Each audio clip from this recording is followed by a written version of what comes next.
Welcome to best recipes. இன்றைக்கி நம்ம சேனலில் சுரக்காய் மசாலா எப்படி பண்ணுறதுங்கிறத பார்க்கலாம். இந்த வீடியோவை நமக்காக ஸ்பான்சர் பண்ணுறது பை மோட் ஷாப்பிங் ஆப். இது நமக்கு தேவையான திங்ஸ் எல்லாம் வாங்கிக்கக்கூடிய அமேசான் மாதிரி ஒரு பிளாட்ஃபார்ம் தான். ட்ரை பண்ணி பாருங்கள். எல்லா ப்ராடக்ட்ஸுமே ரொம்பவே நல்லாயிருக்கு. இப்போ நம்ம வீடியோக்குள்ளே போகலாம். இந்த சுரக்காய் மசாலாவுக்கு ஃபஸ்ட்டு நம்ம ஒரு மசாலா தயார் பண்ணிக்கலாம். அதுக்கு தேவையான பொருளை சேர்த்திக்கலாம். ஒரு மிக்சி ஜாரில் சின்ன பீஸ் பட்டை, ஒரு 3 கிராம்பு, அடுத்தது ஒரு டீஸ்பூன் சோம்பு சேர்த்திக்கலாம். அடுத்தது சின்ன வெங்காயம் ஒரு 15 வெங்காயம் போல் சேர்த்திக்கலாம். அடுத்தது ஒரு மீடியம் சைஸ் தக்காளி உள்ளே சேர்த்திக்கலாம். அது கூடவே கொஞ்சம் ஒரு 1/4 டீஸ்பூன் மஞ்சள் தூள், ஒரு டீஸ்பூன் மல்லித்தூள், ஒரு டீஸ்பூன் மிளகாத்தூள்,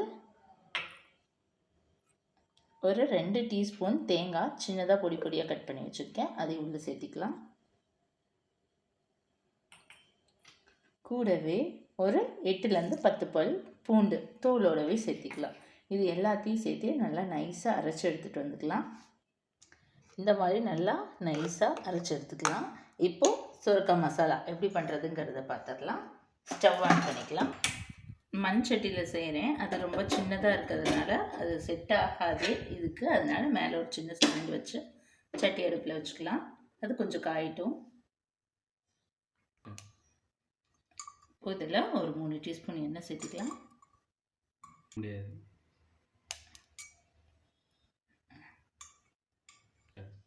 இப்போ நம்ம தாளிக்கிறதுக்கு எந்த மசாலாவும் சேர்க்க மாட்டோம். இப்போ நம்ம அரைச்சி வச்சுருக்கோம்ல, அது எண்ணெயில் சேர்த்து நல்லா வதக்கி எடுத்துக்கலாம்.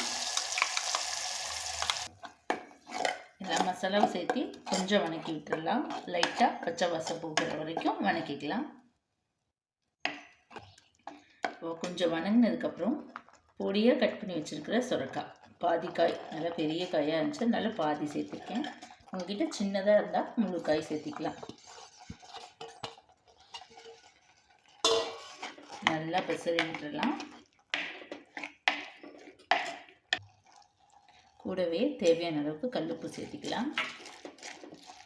அதுக்கப்புறம் நம்ம ஏற்கனவே மசாலா அரைச்சிருக்கோம்ல, அந்த மிக்ஸி ஜாரை கழுவி போதுமான அளவுக்கு தண்ணி சேர்த்திக்கலாம். ரொம்ப தண்ணி சேர்த்திட்டிங்கன்னா குழம்பு மாதிரி ஆகிடும். இது கிரேவி அப்படிங்கிறதுனால அளவான தண்ணி சேர்த்திக்கலாம்.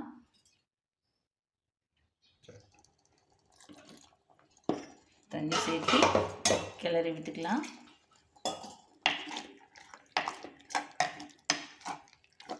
நல்லா வேகட்டும். ஒரு மூடி போட்டு மூடி வேக வச்சு எடுத்துக்கலாம். இப்போ ஓப்பன் பண்ணி பார்த்துடலாம். அப்புறம் கிளறி விட்டுறணும். பாருங்கள், நல்லா திக்காக ரெடி ஆயிடுச்சு. நல்லா சுட சுட சாதத்தோடு பசங்க சாப்பிட்றதுக்கு ரொம்பவே டேஸ்டியாக இருக்கும். நீங்களும் இதே மாதிரி வீட்டில் ட்ரை பண்ணி பாருங்கள். எப்படி இருக்குங்கிற ஃபீட்பேக்கை கமெண்ட் செக்ஷனில் சொல்லுங்கள். வேறு ஒரு ரெசிபியோட மீண்டும் உங்களை சந்திக்கிறேன். தேங்க்ஸ் ஃபார் வாட்சிங்.